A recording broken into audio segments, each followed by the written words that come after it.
And Darren LaHood on all of this. The Illinois Republican is on the House Intel Committee, a member, of course, the chairman of the House Intelligence, NSA, and Cyber Subcommittee. So this is his bailiwick, and I would imagine, Congressman, this is your concern. Do you know anything more than we've been told about this object? Neil, thanks for having me on. I don't know any more than's been publicly reported. But I will say this, Neil, we have to wake up to the fact that China has a plan to replace the United States. And they're working on that every single day from an economic standpoint, military standpoint, technological standpoint, and diplomatic standpoint. And the CCP is aggressively doing this. And I think that was a reflection of the brazenness and the aggressiveness we saw with the balloon last week. And part of why I give Speaker McCarthy a lot of credit by creating the new Select Committee on China, which I'm also a part of, is to focus on this more now than ever, because we need to wake up to this fact and frankly, separate the CCP out for their malign activities and expose that. You're talking about the Chinese Communist Party, the CCP, and of course, they have been, very odd in the reaction to even the balloon incident. I guess the old line that the best defense is a good offense, saying that we behaved provocatively, shooting the thing down. They want it back.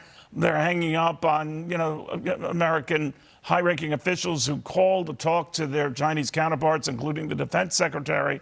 What do you think of their behavior and reaction since? Well, it's ridiculous, Neil. Let's remember what their reaction was when we asked about the balloon. They said it was a meteorological or a weather balloon. No one believes that. This was, again, an invasion of our airspace, invasion of our sovereignty. But let's look at their track record on when they've been asked about other things. COVID, right? Originally, they said COVID was started by the U.S. military early on. They said there was only 100 deaths from COVID. They also said Putin was never going to invade Ukraine. So you look at the pattern of, I would argue, deceitfulness and not being truthful on the world stage, and for them to tell us it's a weather balloon. Again, I think this fits into this narrative that we cannot trust the CCP on what they're telling us and why this Select Committee on China is so important.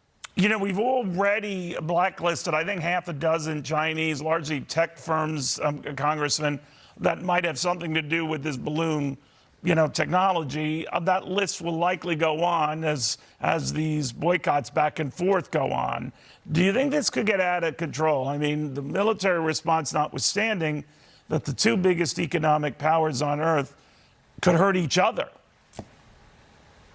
Well, I think one thing that we need to focus on that we haven't during the Biden administration over the last 2 years, in the Indo-Pacific region, Neil, our like-minded allies are craving our leadership there from an economic standpoint.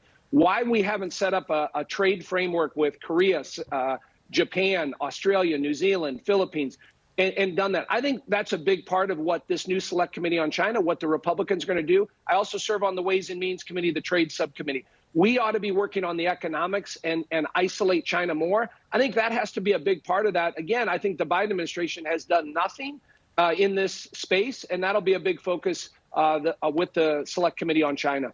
I'm curious, sir, have any intelligence briefings been planned or telegraphed to you?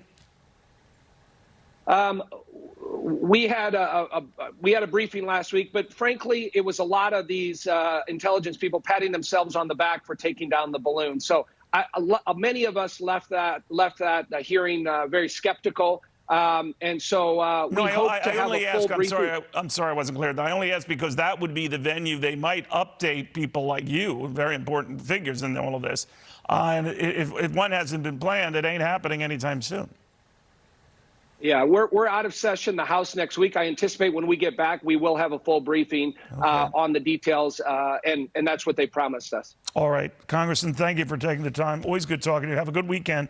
The intelligence on this, as I say, is murky, but we do have on Monday the House Intelligence Committee Chairman